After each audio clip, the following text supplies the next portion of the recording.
दोस्तों बहुत सारे गार्डनिंग हैक्स ऐसे होते हैं जो हमें पता ही नहीं होते हैं और अगर हम उन्हें डेली बेसिस पर करेंगे तो हमारी गार्डनिंग बहुत ज़्यादा आसान हो जाएगी। तो दोस्तों ये है वो फर्स्ट गार्डनिंग हैक जो मैं आपके साथ शेयर करता हूं। और इस तरह से हमने एडेनियम को कट करा था यहाँ से और इस सॉइल के अंदर लगाया था और एक एरियल स्ट्रक्चर हमने डेवलप करने की कोशिश करी थी।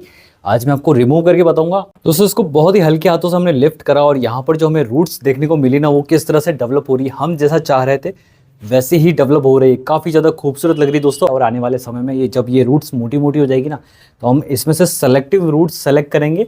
जैसे इस तरफ 3 से 4 रूट सेलेक्ट करेंगे और देखेंगे हमारा प्लांट और ज़्यादा कितना ज़्यादा खूबसूरत नजर आता है। दोस्तों पहले आप ये रिजल्ट देखो किस तरह से हमने जिजी प्लांट की लीफ ग्रो करी थी और अब उसकी लीफ के अंदर से जो बॉल डेवलप हुआ था उसके अंदर से अब स्मॉल प्लांट ग्रो होने लग गया है। मैं और बहुत सारे बताऊंगा। पहले देखो हमने ये पूरा प्रोसेस कैसे किया था। पूरा 1 साल लग गया दोस्तों इस प्रोसेस को होने में। यहाँ पर हमने जिजी प्लांट की एक ब्रांच ली, उसमें से लीफ अलग करी और उसको एक सैंड से भरी हुई ट्रे में ग्रो कर दिया। और जैसे ही हमने कुछ समय के बाद उनको लिफ्ट अप करा तो उनके नीचे रूट्स और छोटी छोटी बॉल डेवलप हो चुकी थी। तो अब सबको अच्छे पानी से धोकर हमने एक बड़े पॉट में शिफ्ट कर दिया क्योंकि हम चाहते हैं हमारे पास ढेरों प्लांट्स आ जाए। और शिफ्ट करने के बाद सारी ही लीव्स जलने लग गई, डैमेज हो गई, बट अंदर की तरफ हमें जो नजर आया वो था हम न्यू ग्रोथ। सॉइल के अंदर रूट्स डेवलप हो रही थी और जो बॉल होती है उसके अंदर न्यू स्मॉल प्लांट्स की ग्रोथ स्टार्ट हो गई। तो अभी दोस्तों कुछ और समय लगेगा, जब ये प्लांट फुल्ली डेवलप हो जाएंगे तब मैं एक डिटेल वीडियो लेकर आऊंगा, तो प्लीज फॉलो कर लेना। ये है इतना छोटा सा 1 साल का रिजल्ट।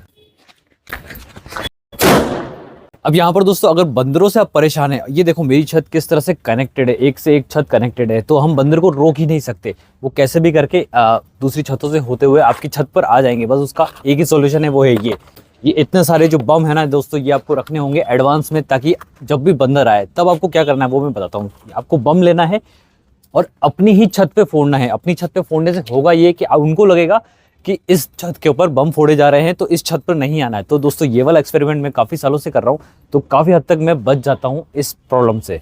तो कौन सा वाला फोड़ूं, रेड या ग्रीन? जल्दी बताओ जल्दी बताओ जल्दी बताओ। ठीक है रेड ले लेते हैं यहाँ पर। अब माचिस हम फटाफट से जला देते हैं। मैं 2 एक साथ जला रहा हूँ ताकि बूझे ना ये।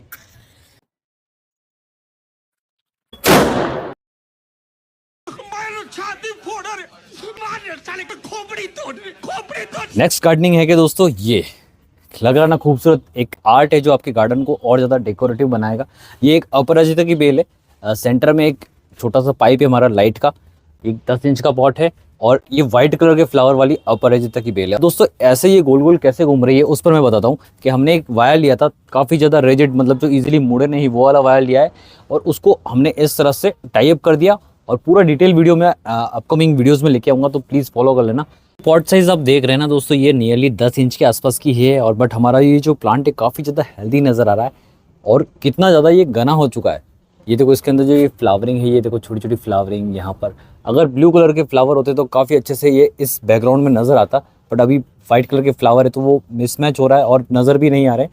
बाकी ये दोस्तों एक आर्ट है जो आप इजीली अपने गार्डन में कर सकते हैं। ये वाला गार्डनिंग है बहुत ज़्यादा इंपॉर्टेंट है और बिगनर्स के लिए काफ़ी ज़्यादा है। आपको कैसे पता चलेगा किसी पॉट के अंदर फर्टिलाइज़र की कमी है या नहीं है? सिंपल है दोस्तों बहुत। आपको सॉइल का कलर देख के ही पता चल जाएगा कि आपके पॉट में फर्टिलाइज़र की रिक्वायरमेंट है या नहीं। चलिए मैं बताता हूँ प्रैक्टिकल।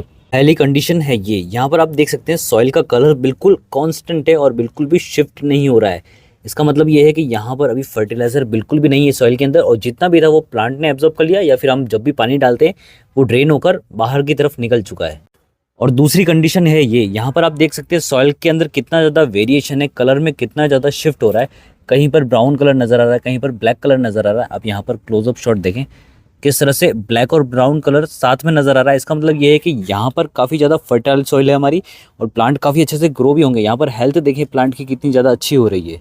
इसका सिंपल सा सॉल्यूशन ये है कि आप सॉइल की थोड़ी सी गुदाई करें इस तरह से और इसमें आप वर्मी कंपोस्ट डाल दीजिए थोड़ा सा पानी डालकर। इस तरह से आप अपने सॉइल की फर्टिलिटी फिर से ला सकते हैं। ये दोस्तों सीवीड एक्सट्रैक्ट। और हमारा नेक्स्ट गार्डनिंग है यही है कि इसके कंपैरेटिव में हम ऐसा कौन सा फर्टिलाइजर जो घर पे बना सकते हैं। ये दोस्तों समुद्री घास होती है जिसको डिकम्पोज करके उसके अंदर से सीवीड एक्सट्रैक्ट निकाला जाता है और इस ऐसी बोतलों में भर के आपको महंगे दामों में बेचा जाता है। बट इसका सिंपल सा सॉल्यूशन क्या है? सॉल्यूशन आपके घर में ही है। वो है दोस्तों, अगर आपके पास कोई भी लोटस टब है, इस तरह से आपको कोई भी लोटस टब है या फिर कोई भी वाटर लिली टब है, तो उसमें आपका सॉल्यूशन है और वो फर्टिलाइजर है दोस्तों ये जो आप एल्गी देख रहे हैं ना दोस्तों, ये आपके सॉइल के लिए बहुत ज़्यादा अच्छी है। हमारे पानी के अंदर मिलने वाली एल्गी दोस्तों रिच इन न्यूट्रिएंट्स होती है, इसके अंदर काफ़ी ज़्यादा मात्रा में फॉस्फोरस होता है, नाइट्रोजन होता है। तो दोस्तों अगर आपके सॉइल के अंदर इसका यूज़ करेंगे, इस फर्टिलाइज़र का, जो बिल्कुल फ्री मिलती है, देखो किस तरह से हमारे लोटस हम इतनी सारी मैं इकट्ठी कर रहा हूँ, क्योंकि मैं चाहता हूँ हमारे सॉइल के अंदर जितना भी नाइट्रोजन लॉस हुआ है वो फिर से रिकवर हो जाए। सो बेसिकली मुझे इस फर्टिलाइज़र के बारे में कैसे पता चला और हमने कैसे यहाँ तक एक डिसीजन लिया कि ये भी एक फर्टिलाइज़र बन सकता है। दोस्तों इसको दो तरीके से यूज़ कर सकते हैं।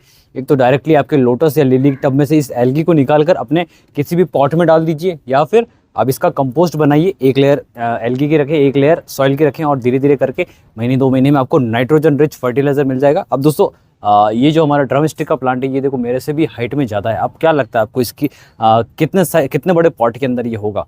एक्चुअल में ये वाला जो एल्गी था, मैं उस लोटस वाले टब में से निकाल के इसके गमले में डाल देता था, और धीरे ही धीरे मुझे ऑब्जर्व होने लगा कि हमारे प्लांट की हाइट काफ़ी ज़्यादा इंक्रीज़ होती जा रही है। तो आप खुद यकीन नहीं करेंगे, मैं दिखाता हूँ आपको। देखो मैं ऐसे ही लिफ्ट करता हूँ ताकि यहाँ पर कोई भी क्लिप कटेगी नहीं। और ये जो पॉट की साइज़ है वो देखो आप, कितना छोटा सा है, नियरली 8 इंच से भी छोटा पॉट है। और ये हमारा ड्रम स्टिक वाला प्लांट कितना ज़्यादा अच्छे से ग्रो हो रहा है। और तो इस फर्टिलाइज़र को आप डेफिनेटली इंक्लूड करें। अगर आपके पास कोई भी पानी वाला पौधा है तो उसमें से एल्गी निकाल कर अपने जितने भी पॉट्स हैं उनके अंदर धीरे धीरे करके हल्का हल्का खड्डा खोद के उसमें डाल दीजिए। तो नाइट्रोजन फिक्सेशन वाली प्रॉब्लम होती है वो कवर हो जाएगी और आपके प्लांट की ग्रोथ एकदम बूस्ट होने लग जाएगी। दोस्तों अभी सर्दियों के मौसम में एफिड्स अटैक बहुत ज़्यादा होता है आपके छोटे छोटे प्लांट्स के फ्लावरिंग पर। जितनी भी नई ग्रोथ है सारे के ऊपर एफिड्स अटैक होने लग जाता है। उसका सिंपल सा सॉल्यूशन है ये एक छोटा सा ब्रश, आप मैनुअली उन सबको रिमूव कर सकते हैं। और ये सारा अटैक दोस्तों उन्हीं जगह पर होगा जहाँ पर आपका प्लांट बहुत ज़्यादा या तो कमजोर है, या तो उसको फर्टिलाइजर नहीं मिल रहा है, या फिर उसकी एकदम न्यू ग्रोथ होगी जो एकदम डेलिकेट होती है। तो ध्यान रखना, ऐसी जगहों पर आपको खास नज़र रखनी है अपने प्लांट्स को बचाने के लिए। अब यहाँ पर जब मैं अपने प्लांट्स के ऊपर एक नज़र डालने गया तो मुझे क्या नज़र आया, एक इकोसिस्टम नज़र आया। मतलब जहाँ पर एफिड्स थे वहाँ पर लेडीबग होती है जो आके एफिड्स को खाती है, अपने अंडे ले करती है। तो मैंने अपने एक प्लांट के ऊपर ये इकोसिस्टम रहने दिया और ऑब्जर्व करा किस तरह से लेडीबग की संख्या इम्प्रूव होती जा रही है। चलिए मैं आपको दिखाता हूँ। ये सारा इकोसिस्टम दोस्तों हमारे इस बैंगन के प्लांट के ऊपर चल रहा है। यहाँ पर अगर ऑब्जर्व करते हैं तो यहाँ पर बहुत सारे आपको कीड़े नजर आएंगे। देखो इस जगह देखो, यहाँ पर कीड़े नजर आ रहे हैं। और दोस्तों ये एक्चुअल में लेडी बग के लार्वा हैं, जो जितने भी एफिड्स थे इस पत्ती के ऊपर सारे खा गए। इसके ऊपर जितने भी थे सारे खा गए, यहाँ पर थे जितने भी सारे एफिड्स खा गए। और ये आज मैंने ऑब्जर्व करा है कि इनकी ग्रोथ काफ़ी ज़्यादा बूस्ट हो गई है। ये थोड़े हट्टे कट्टे नज़र आने लगे। और फाइनल लुक हमारे लेडी बग का कुछ ऐसा है ना, काफ़ी ज़्यादा खूबसूरत, कितना ज़्यादा कलरफुल और डिज़ाइनर है।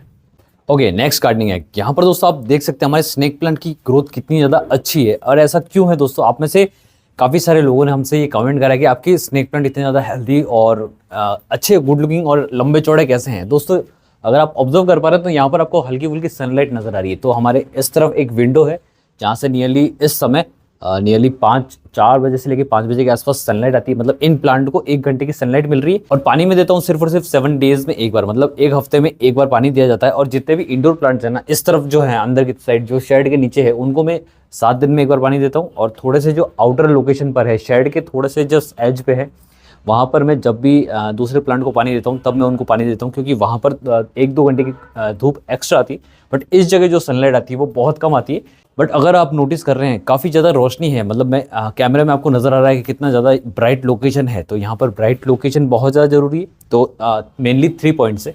ब्राइट लोकेशन पर आपको रखना है, इंडोर प्लांट्स को पानी कम देना है, और 1 घंटे की सनलाइट आनी चाहिए, तभी आपके प्लांट इतने ज़्यादा हेल्दी हो पाएंगे। ये गार्डनिंग है आप सभी को काफ़ी ज़्यादा अच्छा लगेगा, क्योंकि यह है रोज़ प्लांट के ऊपर। यहाँ पर दोस्तों अगर आप चाहते हैं आपके रोज़ प्लांट में ढेरों फ्लावर आए, उसकी ग्रोथ एकदम बूस्ट हो जाए, तो दोस्तों आपको करना क्या है, आपको करनी है सिंपली प्रूनिंग। अगर रोज़ प्लांट की टाइम टू टाइम आप प्रूनिंग करते रहेंगे, जैसे ही नया फ्लावर आता है उसको कट कर दीजिए। या फिर अगर नवंबर दिसंबर चल रहा है और उसमें आपने प्रूनिंग कर दी है, तो डेफिनेटली आपको एक प्लांट में बहुत ज़्यादा ग्रोथ नज़र आएगी, बहुत ज़्यादा फ्लावर नज़र आएंगे। तो टाइम टू टाइम आपको प्रूनिंग करनी है।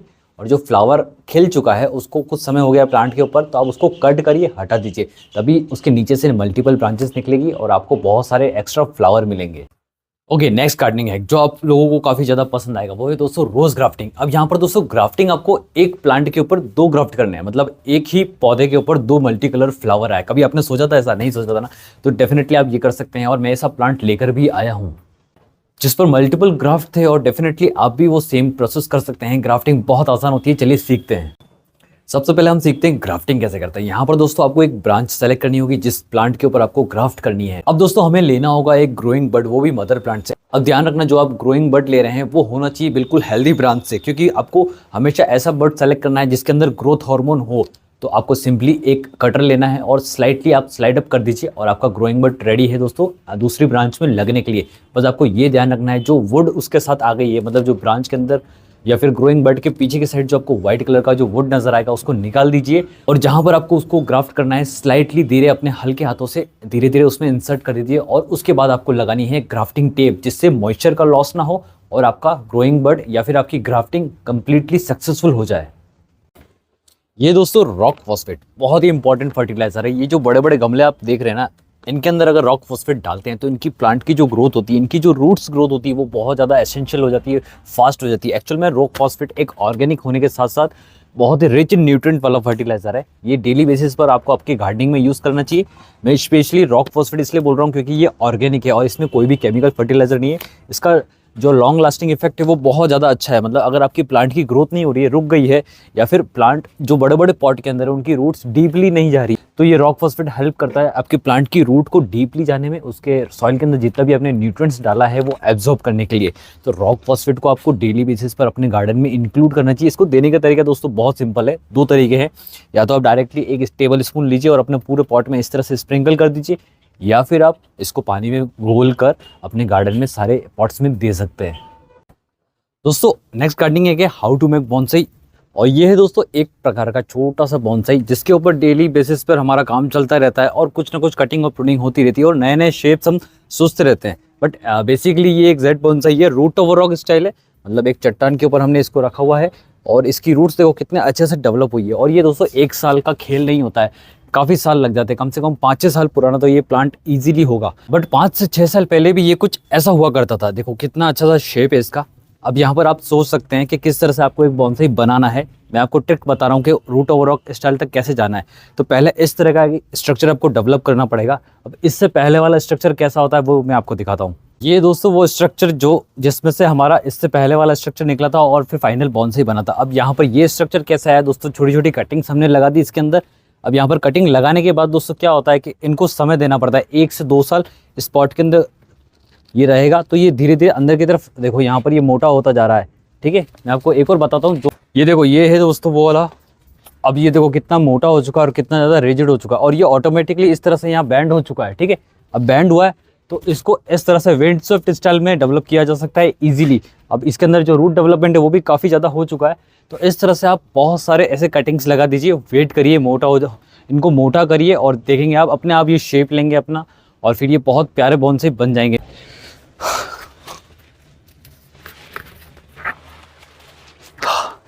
अब ये दोस्तों इस छोटी सी ट्रे के अंदर है और कितना ज़्यादा इसने ग्रोथ ले रखी है। ये एक फॉर्मल अपराइट बॉन्साई स्टाइल है। इसको हमने छोड़ रखा है ग्रो होने के लिए ताकि इसके जो ब्रांचेस है वो मोटे होते रहे और फिर जब इनकी प्रूनिंग होगी तब ये एक बहुत प्यारा शेप निकल के आएगा। मैं सून इसका वीडियो अपलोड करूँगा।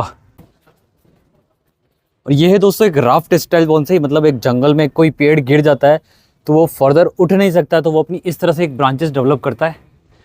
और एक्चुअल में इनका वेट काफ़ी ज़्यादा इसलिए मैं काफ़ी थक गया हूँ तो के।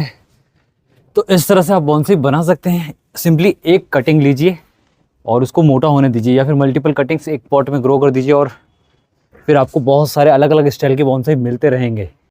नेक्स्ट गार्डनिंग है कि अगर आप चाहते हैं आपके मनी प्लांट की ग्रोथ बहुत ज़्यादा बूस्ट हो जाए और लंबा चौड़ा हो जाए तो आपको 2 चीज़ें करनी है। ठीक, आपको उसको ऐसी जगह रखना है जहाँ पर ब्राइट लोकेशन हो, एकदम बहुत ज़्यादा चमकदार लाइट आ रही हो और इस तरह से उसके ऊपर हल्की फुल्की धूप आए। देखो इस मनी प्लांट के ऊपर धूप आ रही है, हमने रिसेंटली रिपोर्ट करा और इसके ऊपर सनलाइट आनी स्टार्ट हो गई है, तो इसकी ग्रोथ एकदम बूस्ट हो जाएगी।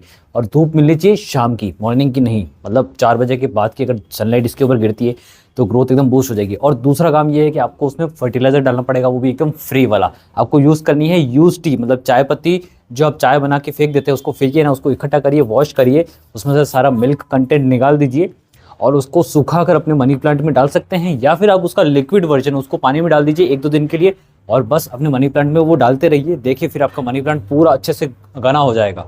नेक्स्ट गार्डनिंग है कि दोस्तों माइक्रोग्रीन उगाना कितना ज़्यादा इंपॉर्टेंट है मैं आपको 2 मिनट में बता देता हूँ। यहाँ पर दोस्तों माइक्रोग्रीन जो होते हैं ना, इनके अंदर बहुत ज़्यादा न्यूट्रिशनल वैल्यू होती है, जो आपके जितने भी छोटे छोटे माइक्रो न्यूट्रिएंट्स आपकी बॉडी के अंदर जो कमी हो जाती है, मतलब आप जो रिवाइटल की जो कैप्सूल्स आती है विटामिन मिनरल्स की, उनको खाने की ज़रूरत ही नहीं पड़ेगी, क्योंकि अगर आप माइक्रोग्रीन खा रहे हैं तो दोस्तों ये व्हीट ग्रास है, इसको ग्रो करना बहुत आसान है। यहाँ पर मैंने बहुत सारे माइक्रोग्रीन ग्रो कर रखे हैं, एक डेडिकेटेड वीडियो में इसके ऊपर लेके आ रहा हूँ। यहाँ पर देखिए आप किस तरह से हमने सनफ्लावर, जो सनफ्लावर का ऑयल निकलता है, तो सोचो उनके जो माइक्रोग्रीन है, मतलब ये जो छोटे छोटे जो लीव्स होती हैं, इनके अंदर कितना ज़्यादा न्यूट्रिशनल वैल्यू होगा। ये एक ट्रे में आप इजीली ग्रो कर सकते हैं। और यहाँ पर दोस्तों सबसे ईजी होता है व्हीट ग्रास को ग्रो करना। आपको पता है ऐसे बहुत सारे पेशेंट होते हैं जिनको एकदम एनर्जी बूस्ट चाहिए होता है, तो डॉक्टर प्रेफर करता है इस तरह से व्हीट ग्रास उगाइए और उनको इसका जूस बनाकर दीजिए। देखो कितना आसान है, इतनी सी ट्रे में, मतलब आपके जो गमले के नीचे की जो ट्रे होती है ना, उसमें आप थोड़ा सा कोकोपीट डालिए और इस तरह से व्हीट ग्रास डाल दीजिए। और ये देखो कितने अच्छे, ये हमने कट कर दिया, उसके बाद फिर से रीग्रो हो गए हैं, मतलब ये सेकंड हार्वेस्ट हो जाएगी इसकी। तो डेफिनेटली आपको माइक्रोग्रीन उगाने चाहिए, उनको डेली बेसिस पर खाना चाहिए।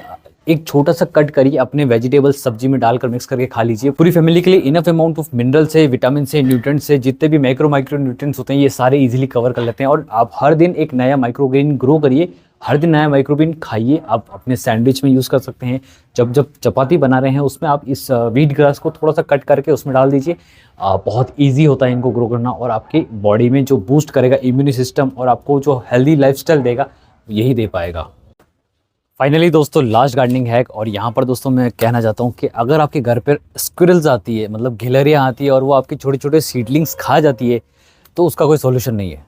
उसका सोल्यूशन एक ही है जो आपको करना पड़ेगा। अगर आप एनिमल लवर हैं तो डेफिनेटली आप स्क्विरल्स के लिए थोड़ा सा खाना रखना स्टार्ट कर दीजिए। उनका पेट वैसे भी बहुत छोटा सा होता है, तो जैसे ही जिस रास्ते से वो आ रही है वहाँ पर ही आप छोटे छोटे रोटी के टुकड़े या फिर चावल या फिर कोई भी गेहूँ ग्रेन्स वगैरह रख देंगे, तो डेफिनेटली वो ग्रेन्स खा लेगी और वहीं से वापस चली जाएगी बड़े पेड़ों की ओर। अगर वो आपके घर पर आ रही है एक पर्टिकुलर जगह से, अगर मल्टीपल जगह से आ रही है तो आपको सब जगह पर थोड़ा थोड़ा खाना रखना पड़ेगा, और उसके बाद वो आपके प्लांट्स के ऊपर अटैक नहीं करेगी, वो खाएगी नहीं। स्क्विरल्स का टाइम होता है मॉर्निंग का, शाम के समय सिर्फ चूहे आते हैं जो प्रॉब्लम करते हैं, बट अगर मॉर्निंग में गिलहरियाँ से सिर्फ परेशान हैं तो डेफिनेटली आप थोड़ा सा एक्स्ट्रा खाना रख दीजिए कहीं पर और आपको स्क्विरल्स से छुट्टी मिल जाएगी। मैंने जनरली करा है ऐसे, बट अब क्या मेरा जो टेरेस है वो एक फ्लोर और ऊपर हो गया, तो यहाँ पर स्क्विरल्स नहीं आती, तो मुझे ये प्रॉब्लम नहीं है। बट एक सिंपल सा सोल्यूशन है, उनके लिए खाना रखना स्टार्ट करें बस।